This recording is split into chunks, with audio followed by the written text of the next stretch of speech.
sometimes you're going to win games that you probably have no business winning, like tonight. Other times you're going to lose games that you probably have no business losing. And I would say there's only three. The Canucks only lost 3 times tonight. I would say the Rangers game, that 4-3 overtime game at Rogers Arena on October the 28th, I would say that's the one that kind of fits that category because we got decimated in Philly. That's when we lost 2-0. I think we were okay against Tampa when we lost to them.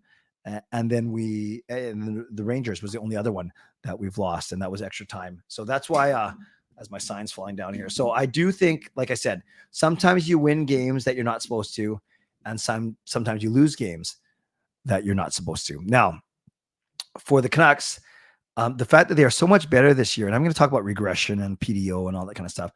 The fact that they are so much better right now, we are going to be talking more about games that they probably should have lost, but they won, than games that they probably should have won that they lost, because they are going to simply win more games than they're going to lose. And we've seen that they've won 10 of their 13 games already. So I hope that makes sense.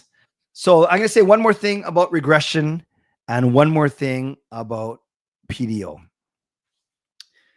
PDO, we don't know what it stands for, but it's basically you add your shooting percentage and your save percentage, and then you come up with a number that's PDO.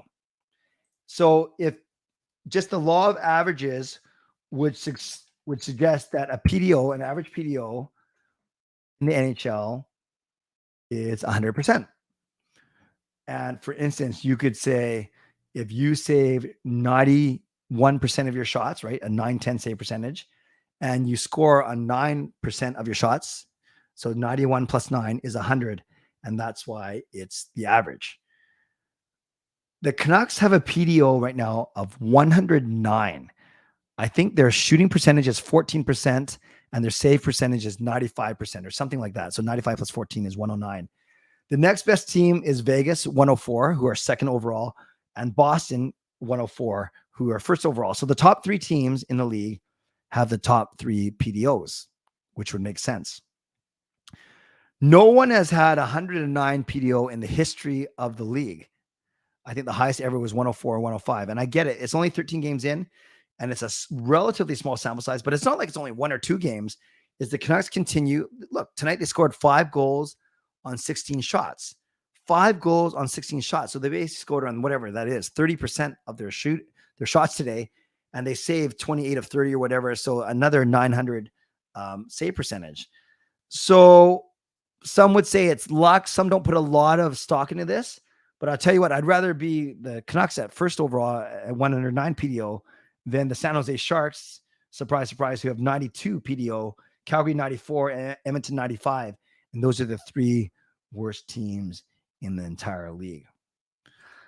So if we're talking about, Brighter says, why is it so important all of a sudden when I only heard of it? No, it's always been around. It's always been around. It's one of those advanced stats that came into light last decade or so with Corsi and Fenwick and expected goals and all that.